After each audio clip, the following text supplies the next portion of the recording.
Good morning and welcome to the Tuesday, August 29th County Commission meeting. If you'd stand for the pledge, please. I pledge allegiance to the flag of the United States of America and to the republic for which it stands, one nation under God, indivisible, with liberty and justice for all. Again, welcome and thank you for being here. I'd like to remind everybody to silence their cell phones. Meeting documents are next to Commissioner Bender, and if you need a listening device, Craig can help you here in the front. And with that, we'll go to routine business. Item 1 is to consider a motion to approve the agenda. So moved. Second. A motion and a second to approve the agenda. All those in favor say aye. Aye. Those opposed, nay. Motion unanimously passes. Item 2 is to approve the minutes from August 22nd. So, To approve the second. minutes? A motion, excuse me, and a second to approve the minutes of August 22nd. All those in favor say aye. Aye. Opposed, nay. Motion unanimously passes also. And item B is to approve the Minnehaha County and City of Sioux Falls minutes of the 22nd also. Motion to approve? Second. A motion and a second to approve those. All those in favor say aye. Aye. Aye. Unanimously passes. Item 3 is bills to be paid of $261,496.14. Pay the bills. Second.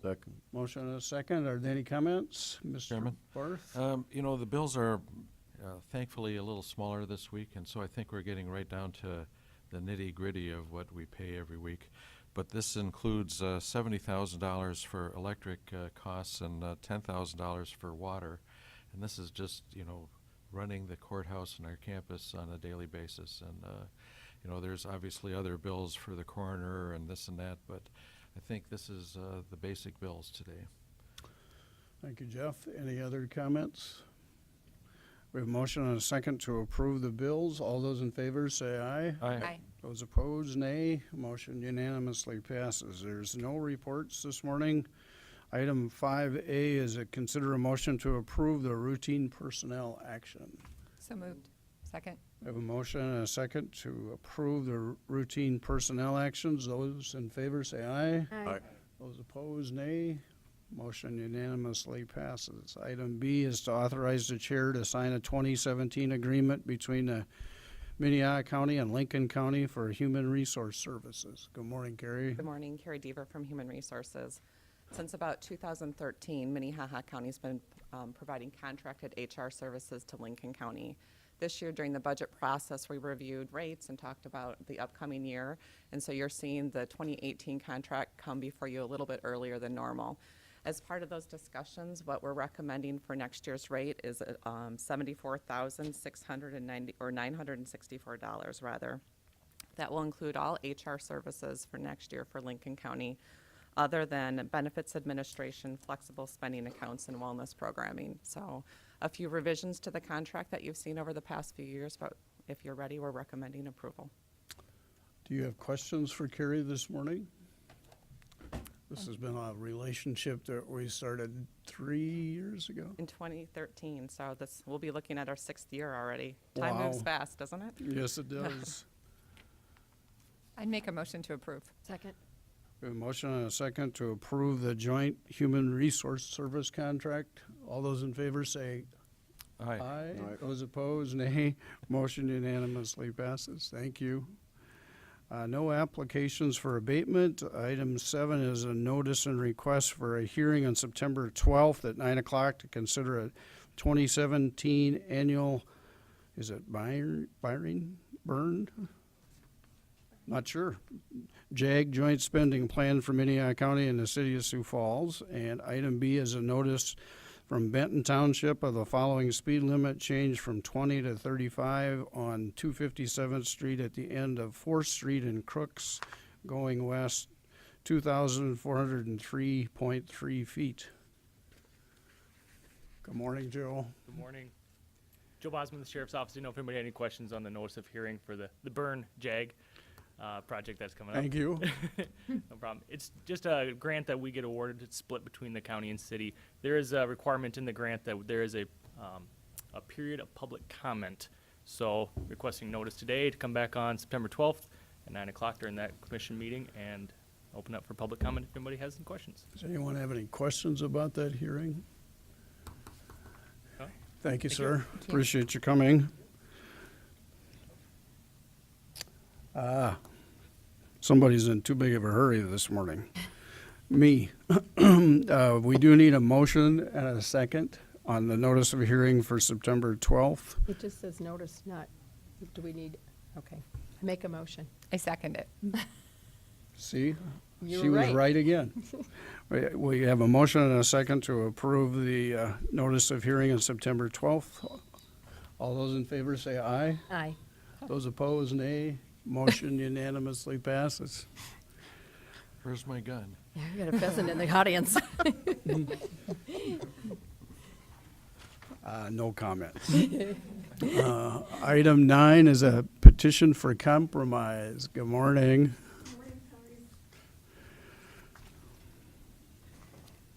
Melinda Storley, Commission Assistant. Before use compromise of lien DPNO 74303.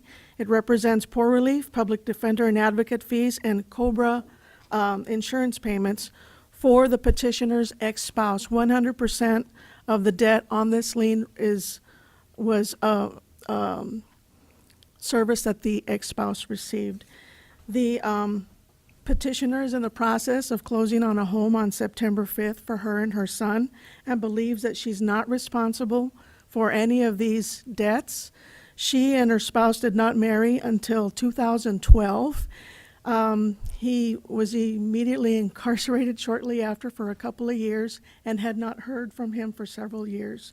So she presents a divorce decree to the commission where it states that the petitioner's ex-spouse is responsible for all of his debts, including debts where her name has been added, and she's responsible for all of her debts. And that's what she's relying on. And so her request is to remove her name from the joint lien and leave the remainder of the lien in the name of the ex-spouse. Thank you, Melinda. Anybody have any questions? Is the petitioner here? They do have the ability to speak if they would like. And they don't have to be identified, so I don't see them. Commissioner Barth? So Melinda, some of these debts, though, were incurred during the time they were married, but their divorce decree directs those to be paid by the individual. And according to her narrative, shortly after they were married and he went off and then got out 2 years later, they never shared a home again. They remained separated from that period. She was unable to contact him to attempt to get a divorce and has not heard from him until this period to be able to complete her divorce decree. So Any other questions for Melinda? Another question then I guess Sure. is, so the assets from this relationship all went to her then? In other words, the existing home, whatever other assets, did she get it all and then he got his debts? And I guess I sort of wonder what the state's attorney's view would be on this. So I think you were provided with the stipulation and decree of divorce, so that would give you a sense of at least the marital and non-marital property that was divided. I believe that, in terms of your authority, you have authority to take action, and the standard is what's in the best interests of the county and the circumstances of the case. As you've been provided, the window of time is between 2010 and 2016. The marriage having been in March of 2012. I think at least the authority under the statute is pretty broad with regard to attachment of the lien upon joint tenancy property, homestead, and husband and wife property under 2814-9. So I believe you've got the discretion to make the decision that you've. It really doesn't show any significant assets, so I'm guessing that there wasn't any ownership equity, so to speak. And I mean, these are difficult situations. I mean, she clearly is legally responsible for these debts. The divorce decree is an agreement between those parties as to how they're going to allocate their debts. It's not really binding necessarily on the county. But it does, in my mind, appear that most of these debts were occurred after the time that he was released from jail. We're relying on the representation of the applicant that they had no relationship after that point, and they're not here for us to question. So that puts us in kind of a difficult bind, I think, under these circumstances. She clearly got married at a time when she knew that there was, an impending difficulty in their relationship, with him going off to prison shortly after they got married. So I'm a bit in a quandary as to what to do in this circumstance.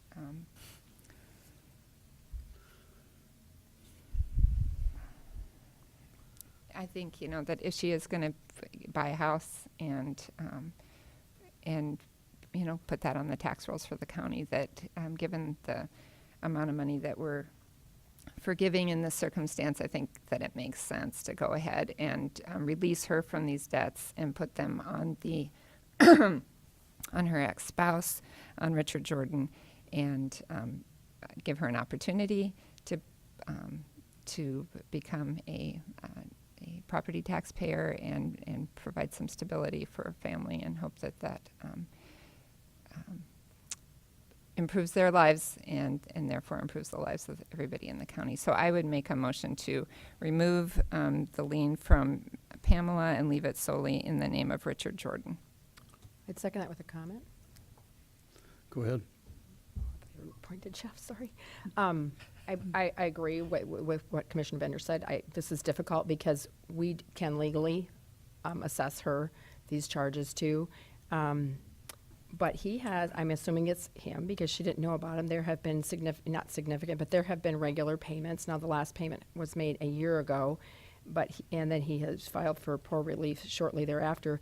But I would hope that since there is a history of him paying on this lien, he is aware of it, and so we will hope that putting it in his name, he will continue to pay on this lien, and we will see something from it. And hopefully, putting her in a house is going to be positive for us too. So, Commissioner Karski? Never thought of it in the perspective, as Commissioner Bender put it in, that we're relying on her representation as to these are the facts of what happened. But that's all we have to go on. And, based on the circumstances when you read this, what we are legally able to do and maybe what's right, I'm going to be in favor of the removing this from her and putting it onto him, just because it appears to be the right thing to do in this circumstance. Any other comments or questions? If not, we have a motion to place the debt on the spouse, the female, who is to remain anonymous, and remove the that in totality and place the debt on the former husband, correct? Mm-hmm. All those in favor say aye. Aye. Those opposed, motion unanimously passes. Thank you. Thank you. Our opportunity for public comment. We're at the point where if anyone has any information they'd like to share with us, or questions or comments on an item that is not on the agenda, we'd be happy to hear from you. Good morning, David. Good morning. I'm David Zokaitis, and this is part 3 of 3 of a mini-series on drug prohibition. It's a big problem in our country, and I think we should address it and see what maybe we can do to improve the world. All right, now, I went to a seminar recently, Call to Freedom, here in town, and one of the things that they said is that human trafficking, aka teenage prostitution, frequently starts with abuse at home, and you're sometimes pimped by your relatives to pay for expensive addictions. I think that's terrible, and there really has to be a better way. We need to reduce addiction, and we need to reduce the cost of addiction. Some of the current propaganda out there in mainstream news media is that cannabis is a gateway drug to nastier things. But the research does not support this contention whatsoever. The gateway drugs are actually alcohol and nicotine, not marijuana. There's a reference there, National Academy of Sciences, no conclusive evidence that marijuana is a gateway drug. Then if you want to look at drug usage versus prohibition, another nice scholarly article says that the negative consequences with illegal drugs are mostly derived from prohibition and not from the consumption. Scathing criticism of drug prohibition. The second quote there, the evidence suggests that the social costs of prohibition are vastly greater than its benefits. Not what we want to hear, but that's the reality, and there's my citation. Then we should look at incarceration versus treatment. Treatment is more cost effective. I've seen more than one study that says this. And there it is from, there's a citation. It looks like if we used community-based treatment programs, we could save billions of dollars. And yet, that's not what we do. I think there's something wrong with the world. And then we try to look at who benefits from drug prohibition. Well, pharmaceuticals do because they've got less competition. Why would you get an expensive prescription when you can go down at the corner and smoke some weed? Alcohol and tobacco industries, again, less competition. Organized crime is all for it. More business. Terrorists like it, gives them an income stream. Prison industry benefits from more customers. And if you want to build a dictatorship or an oligarchy, promote fear. Make an enemy, like drugs. And then you can violate civil rights, all in the name of keeping people safe, when in actuality that's not what you're trying to do whatsoever. I found this nice reference. It says that the introduction of medical marijuana laws leads to a decrease in crime. Isn't that interesting? There's my citation. Check it out. The World Health Organization in 2014 came out to recommend decriminalization. They wanted to do that so they could reduce the spread of HIV. I don't think we're ready to decriminalize injectable drugs, but it's nice to know that doing so would help reduce the spread of AIDS. Portugal decriminalized everything about a decade or two ago. That in their experience, this reduced crime, reduced addiction, gave them more money for social programs, and again, there's a reference. Decriminalization works. If I get to be mayor of Sioux Falls, there's a limit to what I can do because I'm only the mayor of Sioux Falls, not the president of the USA. But what I would like to do is start a drug amnesty / treatment program where people turn in their stash and head off to treatment. And if we could do that, we could reduce addiction, we could reduce incarceration, spend a lot less money on jails, reduce crime, try to reduce this climate of fear, reduce the cost to government, promote public safety, help people heal their lives. Marvelous, marvelous suite of benefits from that one change. Now, if you've read my citations there, I believe in evidence-based policies, not propaganda, like facts, not fear. I want to focus my resources on big issues. Now, if you look at the number of deaths caused by illegal drugs, it's a small problem on a social scale. It's a big problem on a personal scale if you're addicted, but on a social scale, heart disease kills 40 times as many people as illegal drugs. And legal drugs kill more people than illegal drugs. So by those references, illegal drugs in and of themselves is a small problem. It's the criminalization that's the larger problem.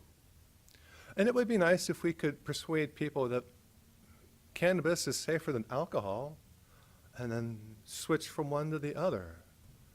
And the more treatment, the less incarceration, I think the better off we will all be. And if you can go and look at the world a little deeper, it would be nice if we could all reach responsibly with and deal with life and social issues. And then if we had a happier world and had something to love, then there would be less need for addiction in the first place. So, yes, if you can heal people, they don't want drugs. And we should all try to enjoy the life that we have and look out at Lake Madison and smile for a little while. Thank you, David. Any other individuals who would like to speak about an item that's not on the agenda? Don't see anybody coming forward. We'll go to item 10 in the regular business. That's a public hearing to consider an application for special event on-sale liquor license for Prairie Pasta Inc. for an event on September 16th at Blue Haven Barn and Gardens. Olivia. Yes, Prairie Pasta Inc. will be catering a wedding on September 16th at Blue Haven Barn and Gardens. And so this is for their on-sale liquor license, and I've received no concerns or objections from Sheriff's Department, Planning and Zoning, or the State's Attorney's Office. Any questions for Olivia? This is a public hearing, so if there's anyone who would like to speak for the permit, or anyone who would like to speak as an opponent, we'd be happy to hear from them. No one moving, so Make a motion to approve that application. Second. we have a motion and a second to approve the special event on-sale liquor license for Prairie Pasta. All those in favor say aye. Aye. Those opposed, motion unanimously passes. Item 11 is a public hearing to consider a special event malt beverage and on-sale retailer's license for Full Circle Sandwich Kitchen LLC. Yes, Full Circle Sandwich Kitchen will be catering a harvest dinner on September 9th, 2017 at the property of Jerry Ward, who does have a conditional use permit to hold 4 events a year. So he is looking for 2 licenses, one for the malt beverage and one for the wine. Okay. Again, this is a public hearing. If anyone has any support or opposition, they are willing to come forward. Any support or opposition? Is there a motion from the, Make a motion to approve? Second. a motion and a second to approve the special event malt beverage for Full Circle Sandwich? All those in favor say aye. Aye. Those opposed? Motion unanimously passes. Item 12 is a public hearing to consider a motion to declare property legally described as printed as a public nuisance and enact South Dakota Codified Law 21-10-6. Kevin. Kevin Hookman, County Planning Department. As you just heard, this is a public nuisance evaluation to see if you want to declare this property a public nuisance. The property is located at 26345 463rd Avenue, and it's owned by Kim and Victoria Halverson. I have a reference map to where that is located. The public nuisance initially started. I received a phone call on March 9th this year and visited the site for the first time March 14th. I took many pictures throughout the summer and sent several letters. A final letter was sent on June 6th to abate the nuisance, and upon inspection of a deadline, the nuisance was still not yet abated. The property owner has not contacted me in any way, either by phone or by mail, or there's been no changes, and you'll see this through the pictures of the property that I'll be showing. I sent notice to the property owner for today's meeting on August 29th via certified mail, return receipt. I have not received notice that mail has been picked up. And I also sent it via first-class mail, anticipating that he may not pick it up, or the property owner may not pick it up, so he can still pick up the first-class mail. Our public nuisance ordinance lists a number of different things that can be listed as a public nuisance, including unlicensed motor vehicles,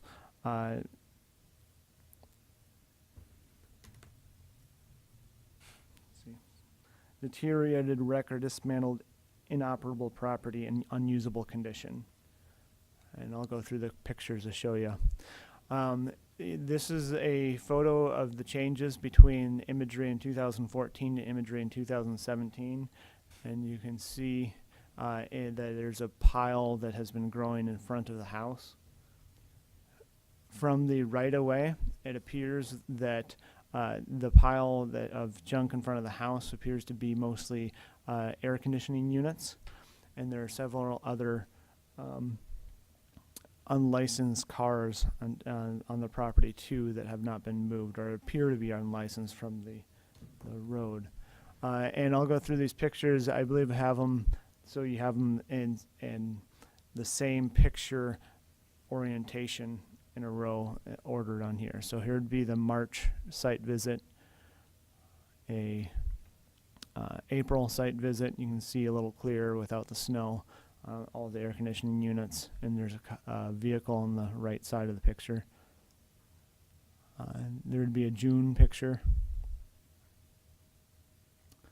in July, early August, yeah, and there's August, and the most recent picture I have. So that shows you the main focus of the property, and then to the right you can see there's a couple of abandoned, like a washer and dryer. I think there's a dishwasher out there, as well as the two vehicles in the photo as well, and they appear in all these pictures.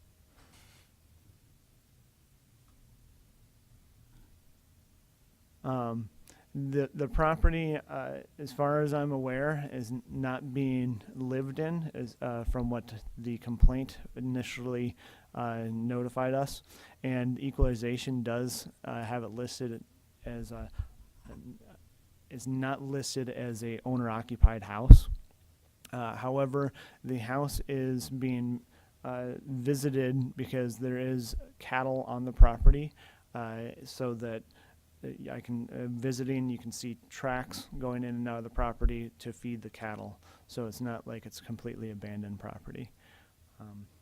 At that, I suppose my request would be that you, as a county commission, can declare this property a public nuisance and enact South Dakota Codified Law 2110-6, which allows us to clear out the public nuisance and assess the cost to the property value, property taxes. So, is there any Thank you. questions? Oh, excuse me, did you have something else? Nope. Is there any questions? Does anyone have any questions for Kevin? I think Commissioner I have a couple. Heiberger was first. Kevin and I emailed back and forth a little bit, and you found a phone number. Was that for Victoria, or an address in Sioux Falls? So upon I don't remember what. Yeah, there's a couple of commissioners that called me, and Cindy was one of them, concerned about the lack of contact, and if the property owner really has been notified. So I went to the equalization office and we searched for possible other addresses.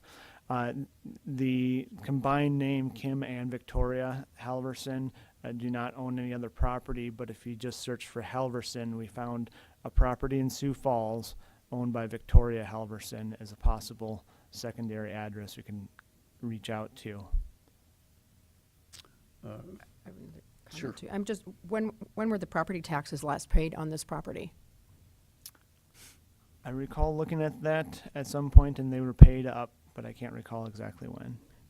So they're paid up through so far this year? So That somebody's paying them? Yep, somebody is paying them, yep. Okay, because I was thinking if they're not paying property taxes, it was gonna end up on our property. We were gonna end up with it anyway, but, I'm concerned about the lack of notification, so. Just a quick question. Did you send the same notice to the location, and you have not received any verification, and it's not listed as owner occupied, so there's not an owner living there, correct? So it's not listed as owner occupied, so there would be no owner living there, but it is listed as the contact point for equalization to send tax notices Okay. and other items. Mr. Karski? First of all, again, I always feel that as a landowner, you have certain property rights that shouldn't be infringed upon, but I don't think turning your rural residential property into a landfill is an acceptable use of property, and this is unacceptable. At that same point, notification to that person, and we've sent numerous letters. The residents had a fire in it a few years ago. Nobody's lived in it since that time, from what I understand, or probably hasn't. That's my understanding too, yep. Okay. I called Kevin to talk to him yesterday too, and our efforts to, there's no noxious weeds, there's cattle there, there's some maintenance of the property going on. I'm concerned that maybe we haven't done enough to reach this person, and based on that, I'm gonna, after comments, probably ask for consideration to maybe delay this for another week or maybe 2 weeks, just till we can make certain that we've exhausted all possible means to contact the potential property owners to get this cleaned up. This is not acceptable, but I've had it come back and bite me before, where we sent mail when I was with the city to somebody that did not live in their that lived in their property but did not have a mailbox and did not receive mail there, and they claim that they just didn't receive it. We're going to be saddling them with I'm sure, several $1,000 tax lien or lien on their property to clean this up, and I just would like to make sure that we have exhausted all reasonable means to contact this person before we do that. Other questions or comments for Kevin? Thank you, Kevin. Again, this is a public hearing, so if anybody would like to speak for or against this proposal, we'd be happy to listen. It may be unconventional, but you could put a big sign at the end of the driveway, and they would certainly notice that the next time they go in to feed their cattle. Is there anyone else who would like to speak either for or against? And again, you do need to identify yourself, and you do need to give us your address. Oh, I'm not sure about the address. I live across the street. My name is Ursel Fortney, and I live across the street. Excuse me, could you spell that so she can get it in the minutes, please? Can't spell Ursel? Probably, but not right. Yeah, I'm used to that. Ercellfortney. Thank you, sir. And I don't live across the street, I shouldn't say. I own the property across the street, and somebody else lives there. My father-in-law lives there. Okay. Just to clarify that. The only reason I'm here is that place is a dump. It's not well taken care of. It needs to be cleaned up. If that guy's giving him all the notices that he says he has, let's get on with it. It isn't going to cost that much to clean that place up. Just picking up a whole bunch of appliances. I used to live on 41st Street, pretty close to the dump, and we had a rat problem. And I don't know if there's rats over there, but once they move in, they're awful tough to get rid of. And basically, that's what you got there is a landfill. And I think he's a HVAC contractor. I'm a contractor too, and I'm pretty sure he's an HVAC contractor, and he might have some value in that stuff. I don't know, but as far as I'm concerned, he could have put it behind the house instead of the front of it. And you can see none of the property really is that well taken care of. So anyway, we have to think about our property values and having that eyesore right there, and there's I guess that's probably all I got to say. So. Mr. Chairman? Yes. Sir? Excuse me, I think he's got a question. Sir, I have a question for you, and I'm going to call you Ursel because I've never called anyone that. Is there, when did this property start going downhill? Well, I'm 66 years old, so my memory isn't what it used to be. But it's been like this for a long time. A long time. A long time. And I think that you showed a picture, and I don't know when that picture was when it was clean, but it hasn't been cleaned up for a long time. So, this has just been growing, and I'm not sure it's growing anymore. I haven't noticed the change, but it looks, you can see in the pictures, Who owns the cattle, do you know? I think he does. I Okay, think Kim does. thank you. Yeah. Does anyone have any other questions for Ursula at this point? There were some animals on the road 6 months ago, something like 9 months ago, and my wife stopped to tell them that the animals were on the road, and there was nobody there, nobody living there. And I've never seen anybody over there taking care of those cows, so I don't know what's going on with them. So, Thank you for coming. you bet. Is there anyone else who would like to make comments about the petition and the public hearing?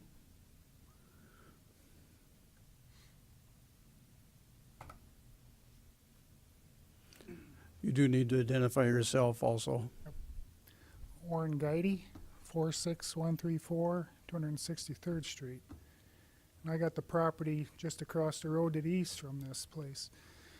Now, you're worried about him getting contacted. I dealt with him probably a year and a half ago with his cattle getting out, and they got in with mine.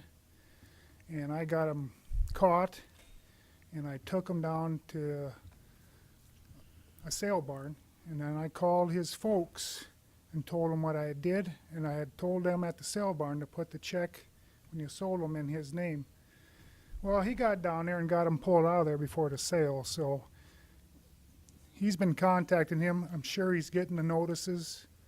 I wouldn't wait any longer. If he wants to respond, he would have responded. He's just going to wait and see what you guys do with this, so I think you've given him enough time, and we're getting tired of looking at it. Any So- questions for Orrin? Just a Commissioner? comment, if he knows where his parents are, maybe we can send a letter through the parents and give it, like And Commissioner I'm- Karski said, is it 2 weeks and get it Yeah, cleaned I up just before the looked snow up his falls. folks' number in the phone book. I can get it to you. I might even have Kim's cell phone, but when I called him and told him I had his cattle caught, he never did call me back, so that's why they went down at a sale barn. So I think you folks remember his cattle being out before, so. If you could give that info of your contact to our planning guys, that would be great. Yeah, that would be Please. I don't, I'll have to maybe call a renter that rents the Halverson ground, and then That'd I be can good get too. his folks' phone number, so I can get it to him. That would be Right. good. That would be good. Any other questions or comments for Orrin? 'Kay. Thank you for coming.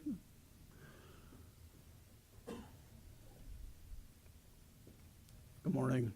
Good morning. Don Reichert, 26373 463rd Avenue. We own the property just south of him, about 14 acres. Numerous times we've had to put his cattle in for him. They've been on the highway. You can contact the sheriff's department, and they've been out there numerous times to get cattle in over the last several years. When he moved in there, he started dumping stuff. And I don't know when he came, but probably about 2012 or maybe before that. I would say that the notices that have been sent, he's probably received because he responds to nothing. His past history, if you look it up online, is not good. That's all I have to say. I think we need to do something now. Thank you, Don. Anybody have any questions for Don?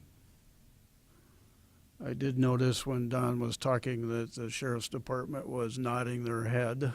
So I think there's been efforts to contact these individuals frequently.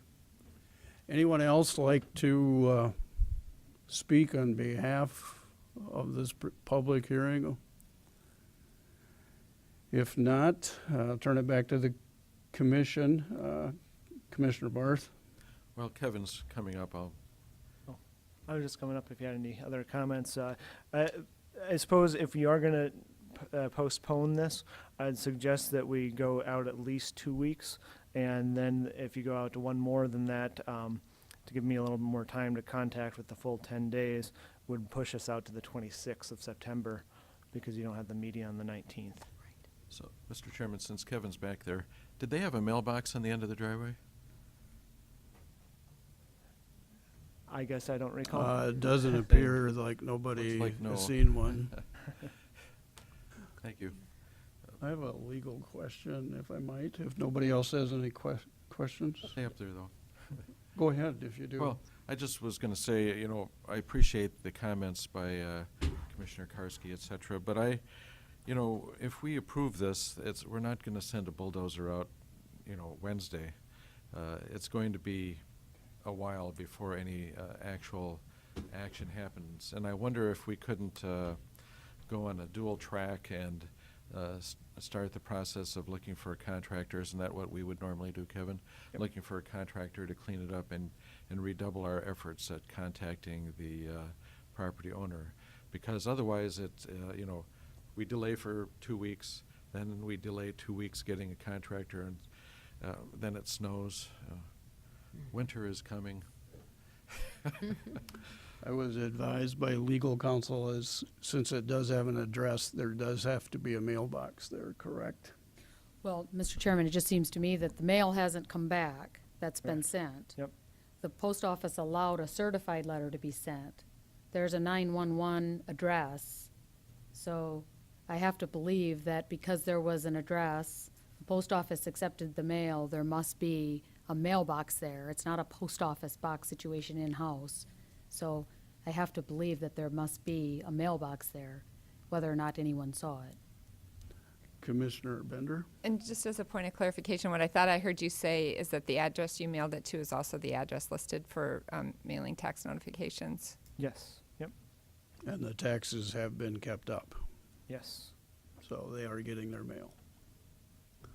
Commissioner Karski? Taxes could be paid by an escrow through a bank also, so I don't know if that says anything or not, but I do like Commissioner Barth's approach of, let's approve this action, but let's not quit trying to reach out to this person saying, hey, we've approved this action, and we're looking for a contractor to come out and remove this stuff, and the anticipated date of this to be done will be this time, and your final notice, however you want to put it. But I think we continue to reach out and say, hey, this action's been approved and the wheels are turning to make this happen. So I'm okay with moving forward if we don't stop trying to reach this person.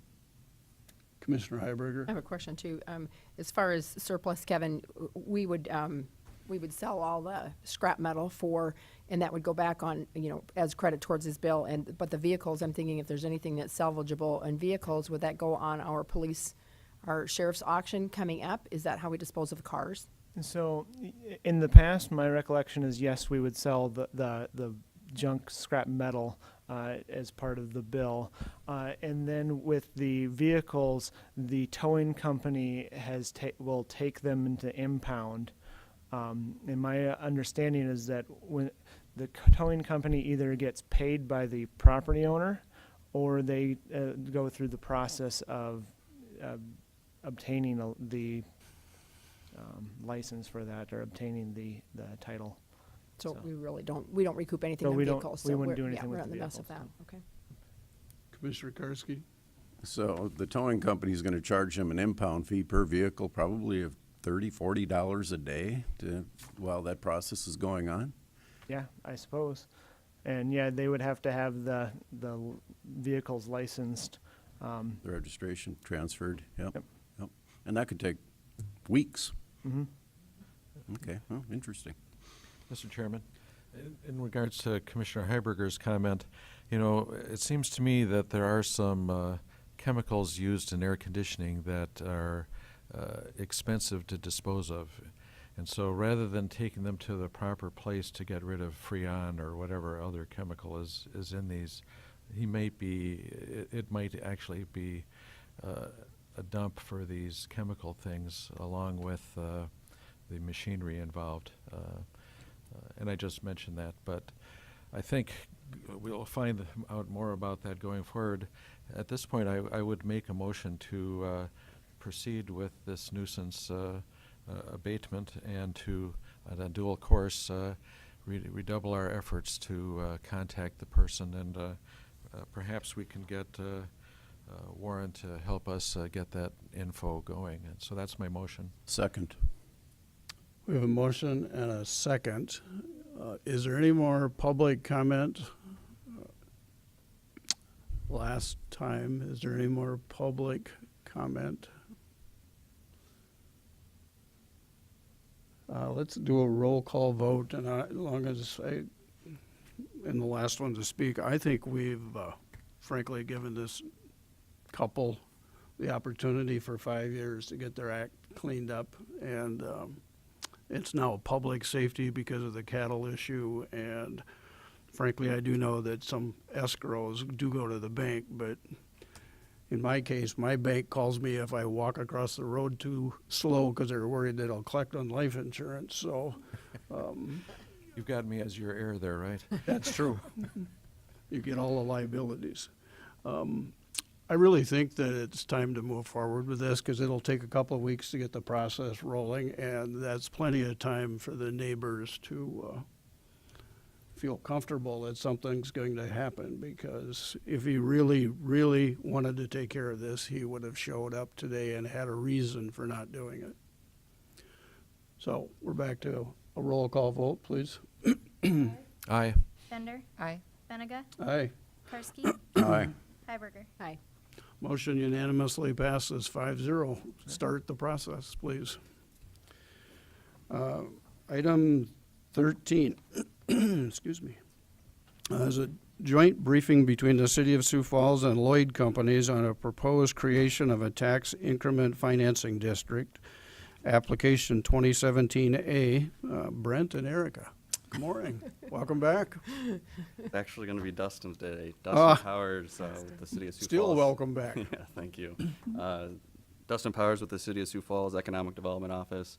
Today we're here to present you a briefing on tax incremental financing application 2017A, which is the proposed TIF number 21, the TIF district number 21 for the City of Sioux Falls. Within the district that's shown on the screen, there are 9 parcels that are identified.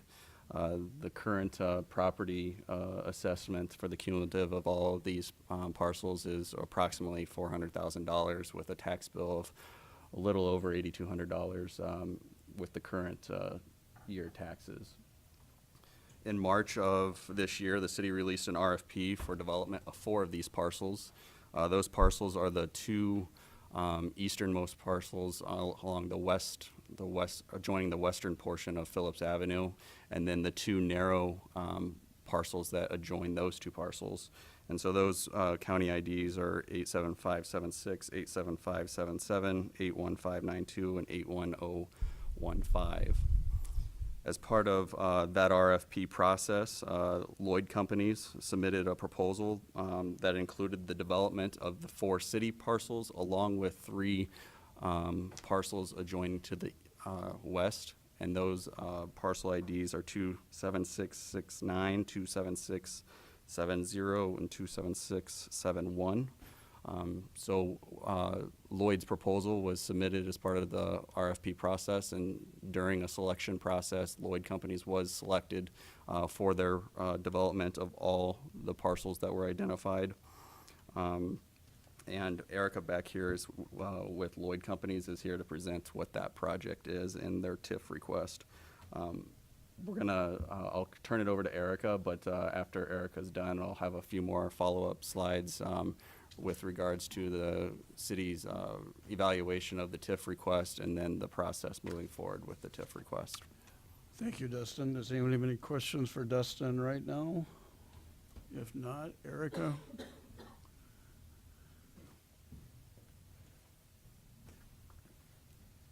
Good morning. Good morning, Commission.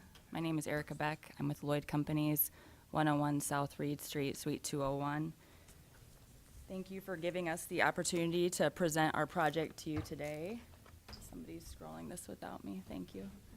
Perfect. As Dustin commented, we had an opportunity to submit a proposal for the city's RFP that they issued in March.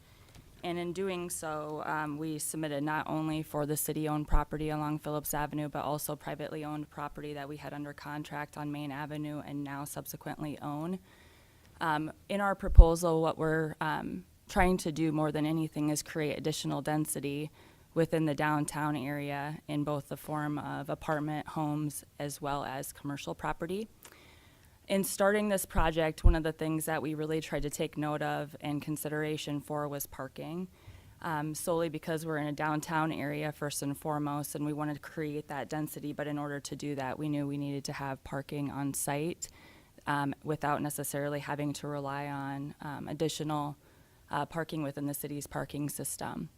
And then also knowing, just from the standpoint that the Levitt Pavilion is scheduled to open in the spring of 2019, we wanted to make sure that we were able to house enough parking on this site to support our development and not necessarily have to worry where our residents or commercial customers would park. So within this development, what you'll see is that entire site with the two buildings. Underneath that is excavated, the entire site. So there's 98,000 square feet of space underneath those two buildings that's excavated and will be utilized as underground parking.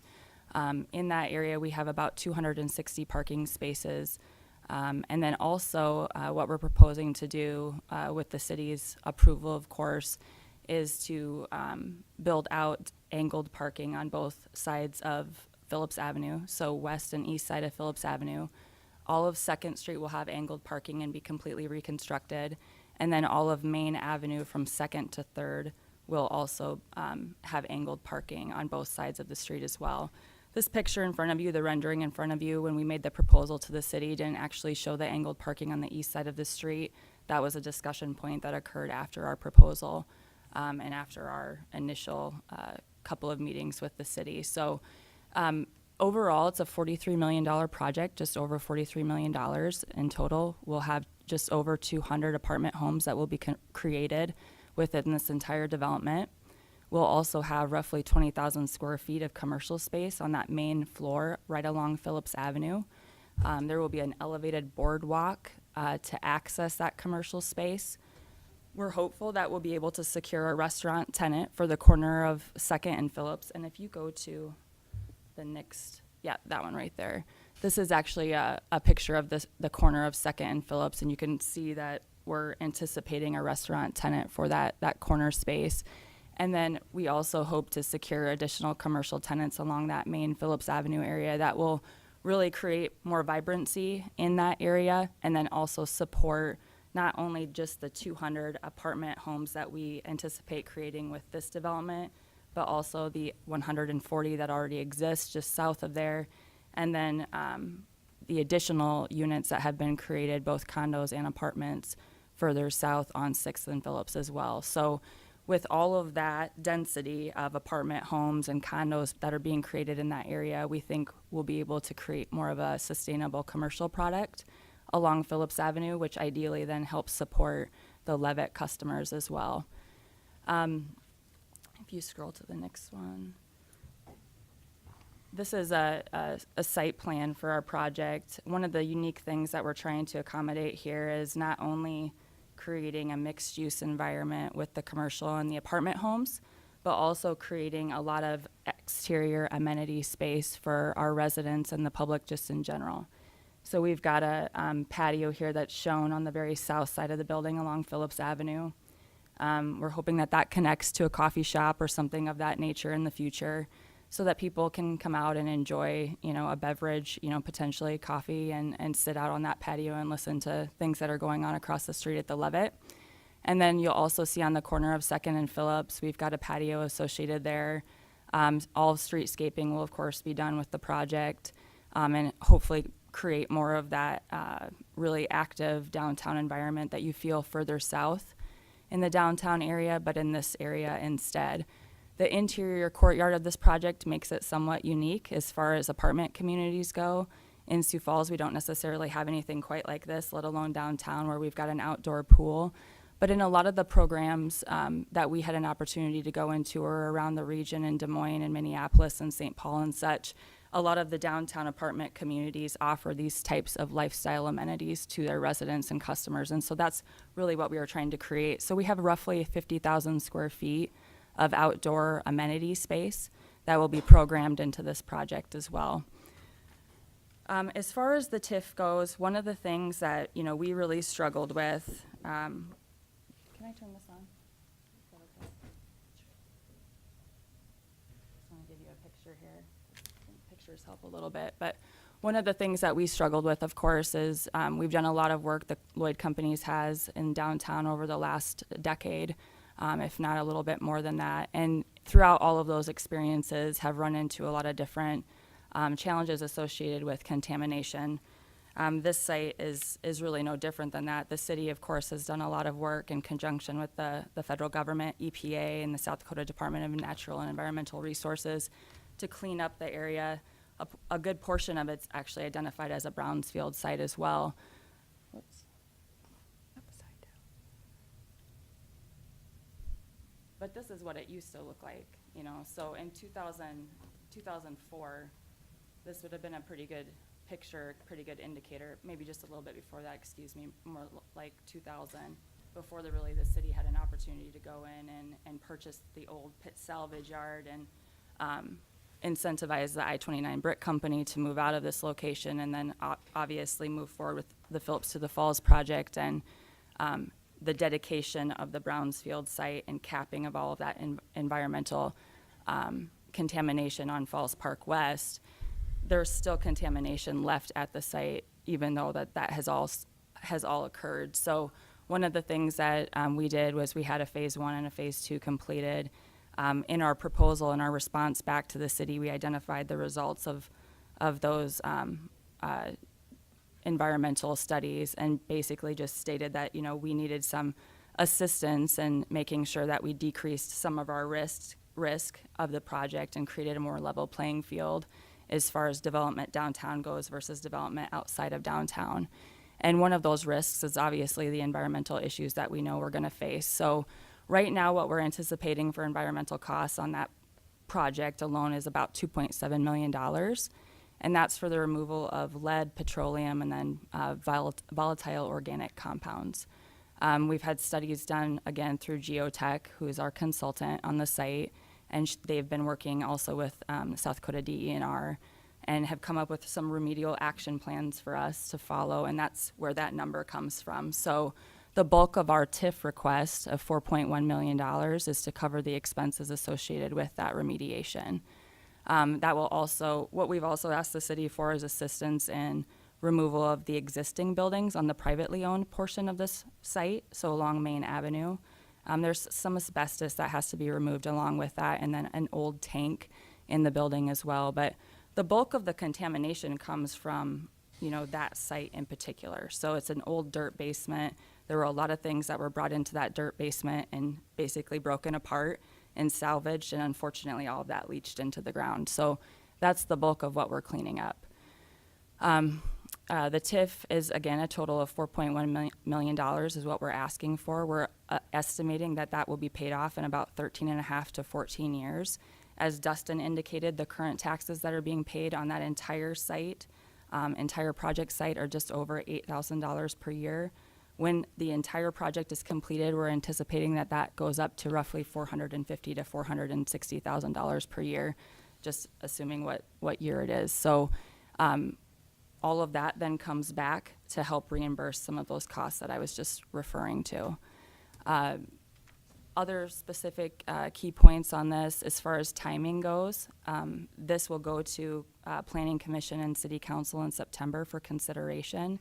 Assuming that everything continues to move forward as planned, we will then start on the demolition of those existing buildings on Main Avenue, and including the remediation of all the soils in October. And then our intent is to try to have a clean site as early as possible, because a lot of the cleaning of the dirt that we need to do, the remediation of the dirt, has to happen on site while the dirt is not frozen. So there's a specific chemical component that we're mixing with a lot of that dirt, and we can't do that when the ground is frozen. So assuming, again, everything goes well, you'll see Building A, which is along Phillips Avenue, coming up out of the ground next spring and done by the spring of 2019 prior to the Levitt opening. Any questions? Thank you, Erica. Does any questions for her? Commissioner Barth? So Erica, is it your plan, or is it the plan of the Lloyd companies to self-perform this environmental remediation, or will it be an outside contractor? And who oversees those contracts? Yeah, if I went back and told our construction team that they had to do that, they wouldn't be very happy. So in terms of doing the actual environmental remediation, we contract all of that work through Geotech. typically. They're our consultant, and they have been on a lot of our projects downtown in which we've had to deal with various contamination issues. Thank you. Commissioner Karski, I think, was next. Yeah, thank you. Erica, Lloyd Companies, first off, thanks for having the vision and the guts to proceed with a plan like this. There's a lot of risk involved in that, and I know the TIF kind of helps to mitigate that risk a little bit. Before our commission meeting, I was down in the auditor's office talking to Auditor Bob Litz about a project that we have going on, and one of the things we looked at is the who's paying the taxes in Minnehaha County, who's got the highest assessed value for taxes. Lloyd Companies is the #1 company in Sioux Falls in Minnehaha County for assessed value. Now, I don't know, I'm assuming that means that you guys probably pay the highest amount of property taxes too. So thank you for being a good steward and, the vision that you have as a company. I'm not a city councilor, I'm not a city planner. There'd be all sorts of questions I'd have, and I'm sure those questions will be asked. I just wanted to take the moment to thank you for coming in to brief us and to show us what you have on the books. Thank you. Commissioner Bender. Thank you as well. I'm curious, as you know, we're in the process of working on constructing an addition to the jail downtown, and so parking is a big issue that we've been focused on. And so, you said there'd be 260 parking spots. Are those all underground?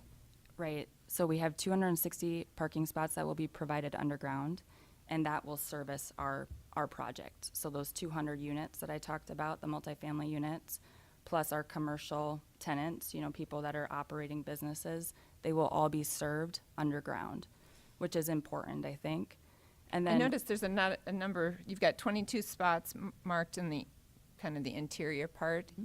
So how many total spots, if you get to do the diagonal parking all the way around, that you've got drawn in? Yep. Plus those 22 spots, do you know how many spots that is total? Correct. So this parking lot on the interior of the courtyard, we're anticipating will be used by customers of that commercial business space. Along the exterior of the project, along the various public right-of-ways, Main Avenue, 2nd Street, and Phillips Avenue, right now we have designed around 150 public spaces that will be angled and owned, of course, by the city of Sioux Falls. Thank you. Any other questions for Erica? Commissioner Heiberger. Again, thank you for bringing it. It's super exciting. It was really nice to have these because I was trying to scroll on my iPad or my computer yesterday, and you just couldn't get a full picture. So this is just super nice, and Good. excited what Lloyd is continuing to do in our community. This might not be a question for you, it might be for Dustin. I'm just wondering, what was the purpose or the reason of including Ransom Church in your TIF? Was it just because it's a box, or I mean, why did you include that? Well, it definitely makes for a cleaner boundary for sure. Of course, they're not a tax-paying entity, but one of the things that they also have challenges with and concerns with is parking. So that's one of the conversations that we've had with them several times, including just yesterday for that matter. And they would really like that angled parking to extend further south to incorporate their building as well. And then at some point in the future, if they're able to accumulate enough in budget, basically, they would like to do some improvements to their building as well. Okay. And so I think that this allows them to potentially do that in the future. Thank you. Any other, excuse me, any other comments or questions? Again, thank you for your presentation. Enhancing downtown obviously helps all of us by the standpoint of going from $8,000 a year in property taxes to $450,000 to $500,000 a year based on your risk and our support, so to speak. Not everybody can do that, and it's nice to have a local company continually show that progression. So thanks for your support. We appreciate that, and to Commissioner Bender's point, we're more than happy to meet with the county at any time and talk more about parking just in general for this entire area because it's going to be a challenge for everyone. So we're definitely very willing to do that at any point. You don't really want to build a jail right there? I'm kidding. Commissioner Bender, I have one more question, and maybe this is a question for future to talk with the jail group and stuff, but have you guys discussed at all where you're going to do staging? And I'm hoping you're not doing it in that parking lot that we all use. So and that's maybe a discussion question for later, but just concerned about where staging would be too, so. Yeah, and the city's definitely expressed that as well. I mean, certainly, we don't want to have various portions of Phillips Avenue, one of our key, tourism-focused streets downtown blocked off as well. So I think we've got at least a temporary plan on how to do that, but definitely it's going to take some thought in getting that done. But no, we will not be taking that parking lot to do that, so. Thank you. Thank you again. Yes. Dustin, you have other comments? Yeah, just a few extra comments here. And Erica did a good job of actually summarizing a lot of these, so I will save us some time and go through these quickly. But as part of the TIF evaluation, obviously we review the project financials. After reviewing the financials and the extraordinary costs that Erica described with the environmental remediation and then the other public improvements that are going to be with the public parking and the completion of 2nd Street, we did see a financial gap that was needed to be looked at and necessitated the application for the TIF. We looked at what those TIF funds would go for, and so obviously we would go for those extraordinary costs. We also look at the benefits that this project will create for the area. Cleaning up those blighted properties and removing those buildings will definitely improve and enhance Main Avenue. Cleaning up in that environmental contamination will obviously help the overall area and the safety of everyone in that area. The additional parking that it added, and then obviously those infrastructure improvements. We also look to make sure that it aligns with our plans that we have as a city of Sioux Falls, and the goal and the goals and really the vision that's created with this plan or this project, do and capture what we call out in our Shape Sioux Falls 2040 plan as well as the 2025 downtown plan. So given all that evaluation, as Erica said, there is a $4.1 million TIF request, and the city staff will be bringing that forward and recommending approval of that TIF request to the Planning Commission and City Council. And then we will be going, as stated by Erica, in September. So Planning Commission will be on September 6th, and then we'll be going for the approval in front of City Council on September 19th. Thank you, Dustin. Yep. Anyone have any questions for Dustin? Mr. Ketchum, do you have any comments since you came over?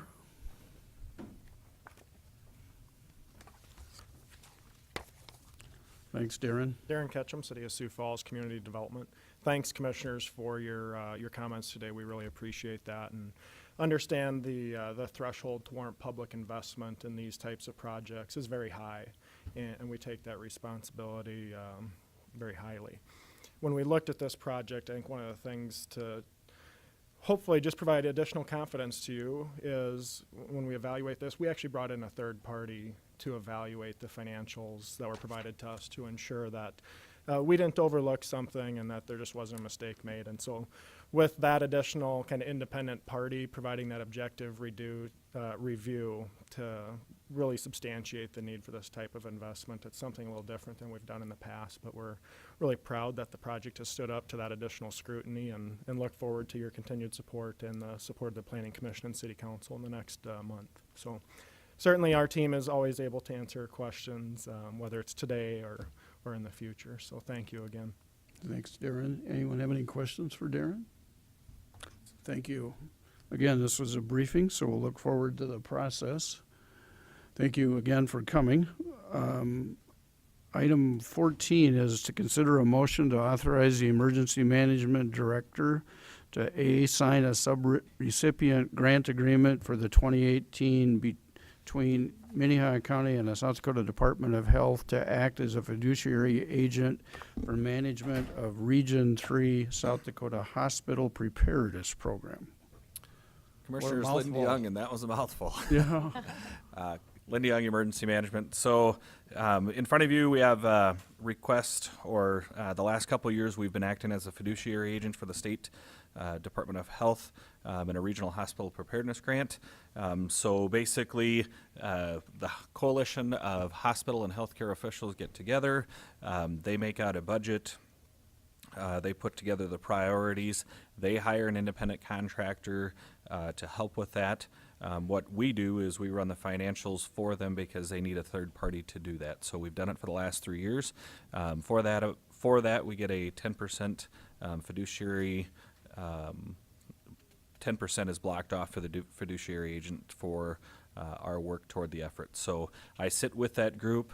They make all the decisions based on spending priorities and whether project completion is completed, and forward that stuff to us, and then we simply complete the finances as required by the grant administrative process. So in your packet or in your amount, you should have a budget. You should have a contractor's agreement for the independent contractor, and then you should also have the grant agreement with the state of South Dakota. So what I'm asking is for the commission to authorize the emergency manager to enter into the agreement with the State Department of Health, and to authorize the execution of required documentation, including the independent contractor agreement. And I'd be happy to answer any questions. Thank you. Thank you, Lynn. Anyone have any questions for Lynn about the contract? Commissioner Karski? And I'm sorry if I didn't catch it in the contract, but since we're the administrator of the contract for the program, do we get anything for taking care of that cost? There's a 10% fiduciary recovery, so $12,500 on the $125,000 original grant amount. Okay, thank you. Yep. Other questions for Lynn? Thank Second. you. We have a motion and a second to approve the management agreement, or grant agreement. All those in favor say aye. Aye. All those opposed, nay. Motion unanimously passes. Item B is to sign a consulting agreement with the city's consulting to provide partnership development and technical assistance to Region 3 South Dakota Hospital Preparedness Response Partners. So commissioners, that goes directly along with this, and that's part of the execution of required documentation, including the independent contractor agreement. So I'd ask for a motion to approve. So moved. Second. We have a motion and a second to approve the Region 3 Hospital Preparedness Contract. All those in favor say aye. Aye. Those opposed, nay. Motion unanimously passes. Thanks, Lynn. And then we go to item 15, consider a motion to authorize the chairman and the director of emergency management to sign the 2018 state and local agreement between Minnehaha County and the state of South Dakota for county emergency management. So commissioners, as you recall, the office is supported by a 50% or an up to 50% grant from the state government that actually flows through the federal office. That grant can be used for salary and other administrative expenses that are incurred while we complete the work program. That's also included within your packet. The grant requires the commissioner or the chairperson of the county commission to sign, and then I typically also sign underneath that chairperson, acknowledging the acceptance of the grant and the work program that's required with it. So I would be happy to answer any questions. This has been a long-standing agreement with Minnehaha County and the state of South Dakota for the 16 years that I've been here and for the many years previous to that. I'd make a motion to authorize the chair to sign this. Second. We have a motion and a second to sign the county and state of South Dakota County Emergency Management Agreement. All those in favor say aye. Aye. Those opposed, nay. Motion unanimously passes. Thank you. Mr. Thank Chairman, you. I'd like to keep Lynn here for a moment. And Go ahead. Lynn, we briefly touched on this. Obviously, there's a ginormous disaster going on down in Texas. Have we been contacted, or is there any anticipation, and do we have any of the kinds of resources they might want down there? You know, right now that terrible situation is still ongoing. It's affecting obviously many different people down there and everything. So we do have our ears open if there are any requests. We don't know that there's any request. If something like that would happen, it would come through the Emergency Management Assistance Compact, which is an agreement between states to share resources during times of natural and other disasters. So we don't know that yet. I think in the past, the sheriff's office has sent assistance down to Hurricane Katrina and some of those things. I'm certain that if a request like this came up, he would come to you, or we would come to you and ask for for that authorization to do that. So while we haven't received any request, I'm sure that if one comes out, we would bring that forward in the timely fashion that it requires. Good question. Thank you for the update. Item 16 is to authorize Minnehaha County Auditor to purchase statewide election equipment with HAVA, Help America Vote Act funds. Mr. Litz. Good morning, Commissioners. Bob Litz from the Auditor's Office, and it's been quite a smorgasbord of events that you've had here today, and I'd like to remind you that usually dessert comes after the meal, so. No comments? Nobody's taking the bait? Okay. I also wanted to put a plug in that the Register of Deeds is having a United Way bake sale down there, so if you need sweetening today, well, you might stop there on your way. we've already had that. You've already had that. They already got you. Got it. I've been using this hallway over here to avoid them because the first item that I have on here out of the three, of course, is as a follow-up to the presentation that I did 2 weeks ago concerning the express vote machines. I'd like to purchase them in replacement for the automarks and a few other uses for elections here. And they meet all the ADA federal requirements for federal elections in Minnehaha County. The expenditure for it would be $328,000, out of which it would come out of the HAVA funds as administered by the South Dakota Secretary of State. The number of machines would be 100. The machines were recently certified in South Dakota, recertified actually, so it's been quite a process following that through. And I'm ready for any questions that you might have. Commissioner Benega? Anyone have any questions? Commissioner Bender? I know that this topic was addressed last week in our meeting, and you'd been here before. Could you just clarify what the HAVA funds are and what the relationship of the HAVA funds is to our general fund budget? And just basically for the listening audience, if nothing else, so the people understand that HAVA funds are completely separate from our general fund. I'd be glad to, and I understand there were some controversies over the Argus Leader article that came out a week ago, but that was simply somebody forgot to read the article all the way through because it was mentioned there. But HAVA funds come out of the 2000 election problems, snafus that we had, and Congress decided to appropriate millions or billions of dollars and divide it among the states in order to improve elections. Well, that was 2000 and 2002. People started finally getting the money and the rules were promulgated. So that's where the money originally came from. HAVA is Help America Vote Act.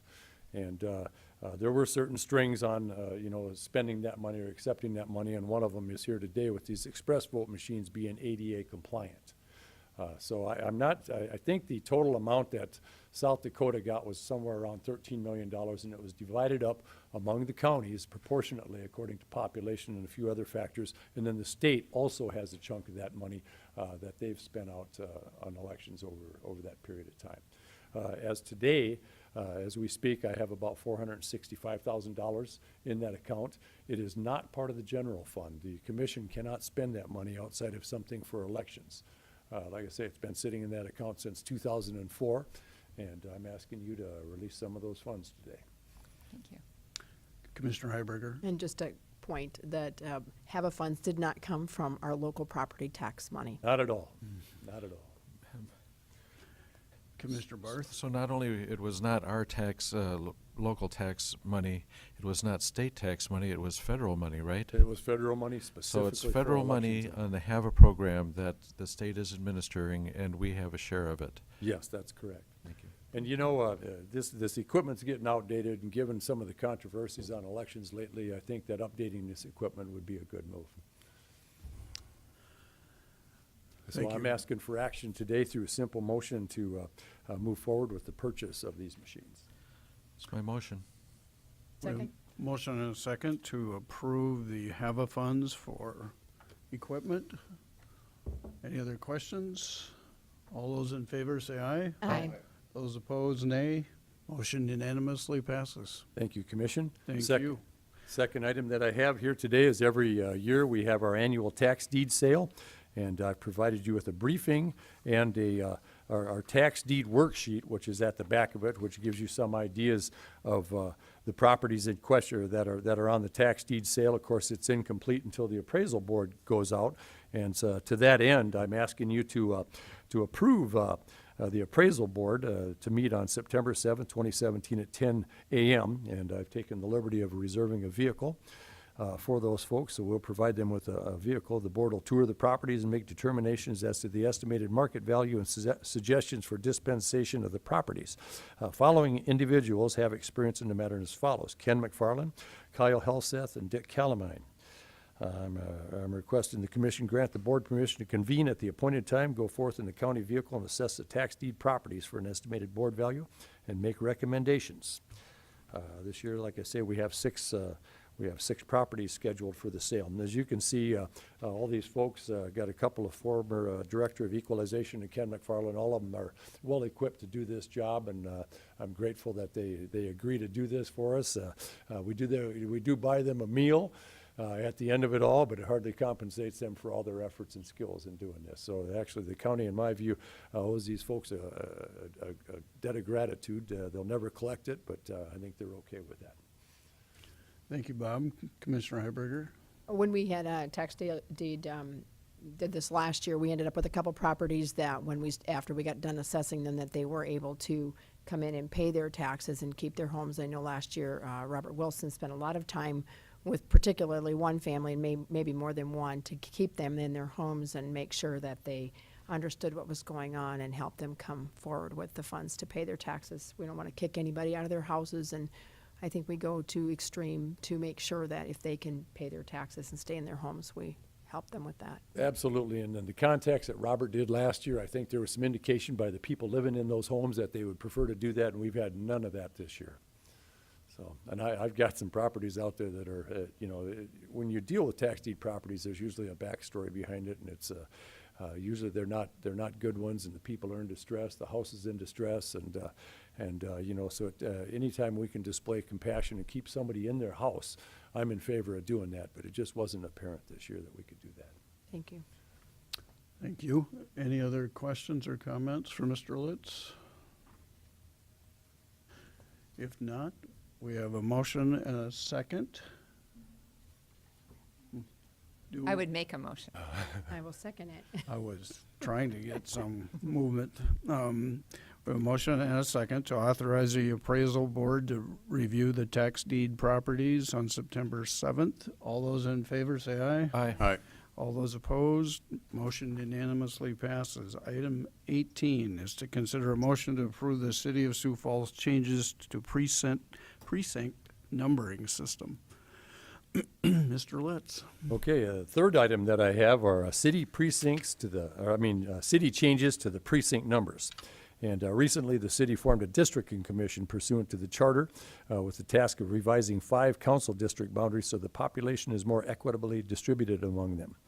As a result of the districting commission's work, 6 precincts were moved from one district to another. Boundaries of all these 6 districts did not change, only their number designation. They have adopted some changes and are documented in the information provided. And it was adopted by the City Council on August 15th, 2017.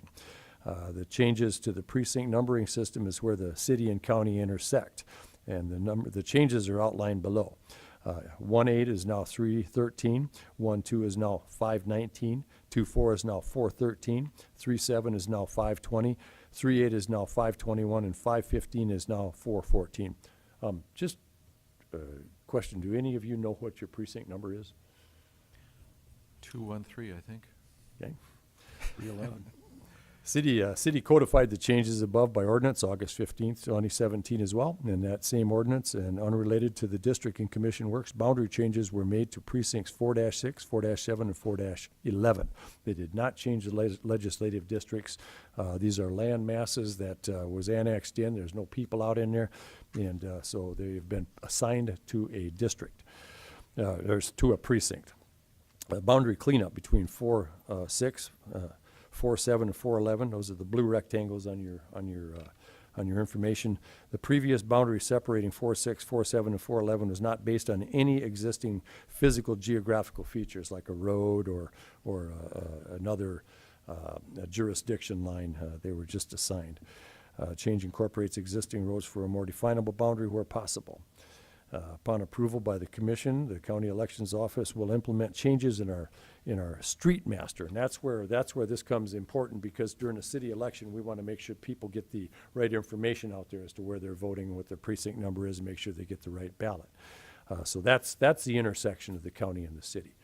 Mr. Tom Greco is here. He's the city clerk from City of Sioux Falls to address any questions you might have. He's the one that actually did the work. I'm down here presenting to get this approved. And I would also remind you, this happens every couple of years. It's pretty routine work. So I looked it over good, and I agree with the city and don't see any problems, and looking for a motion to approve the designs.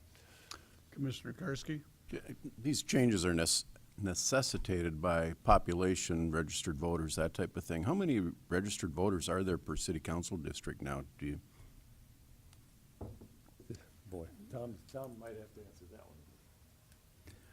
Commissioner Tom Greco, Sioux Falls City Clerk, and also the election official. So there's approximately, it ranges from about 30,000 to 35,000 per council district. Per district times 5. Okay, thank you. Thank you, Tom. Does anyone have any questions for Mr. Litz or Mr. Greco? If not, is there a motion? Move to approve. Second. We have a motion and a second to approve the precinct numbering system. All those in favor say aye. Aye. Those opposed, nay. Motion unanimously passes. Thank you, Commissioner. Thanks, So you Tom. know. Thanks for coming and sitting through. 19 is the Commissioner Liaison Reports. Does anyone have any? Commissioner Barth? We met here last night at the Planning and Zoning, and we had some difficult issues, but I would say we did our best to emulate Solomon and cut the baby in half and made people, gave them a shot at being okay with things. There was some discussion with the Del Rapids and Sioux Falls planning commissions about changing our limits on outbuildings. And that's a little bit up for debate, but right now, if you want you know, a larger outbuilding, it comes to us, and it was thought that a 2,400 square foot building would be better for some folks, and the Del Rapids people thought that way. The city Sioux Falls people were uncertain, and so anyway, there could be some changes there. When you go to these things, there are probably 8 out of 13 of these items are going to be people that want an outsized building for some purpose. And I would also say that we were a little worried about some disruptive stuff. There was none, so not that the individuals weren't there. Okay. Thank you. Any other liaison reports? If not, we'll go, excuse me, sorry. We'll go to new business. Any new business? Any old business? Commissioner Barth? You know, we've now had, it appears, another murder in town, and recognizing that we've not approved our final budget, I would like to suggest that we might consider adding another person in the state's attorney's office with this continued steady crime wave that we have. And I recognize that that's not always a popular thing, but the citizens gave us the option of spending this money, expecting to get value for their tax money, and I believe that's what Minnehaha County gives our taxpayers, is value for their money. And anyway, I might bring this up again because I do have concerns. We adopt the final budget on September. Next week. No. When it's initially announced, or Oh, that's in the hearing. Yeah. That's right, the hearing. Towards the end of September, when the final approval will come. Okay. Yeah, I think Sorry. it's the last or second to the last Tuesday in September. And if I may, Mr. Chairman, Cindy, Commissioner Heiberger, you talked about some additional funding perhaps necessary for that other group that we're establishing. Do we know what kind of funds that might be? No, not at this point. Okay, thank you. Any other old business? There is no executive session today, so looking for a Let's go motion home. to adjourn. Second. All those in favor say aye. Aye. All those opposed? Motion unanimously passes. Thank you. One thing I almost brought up in old business is where we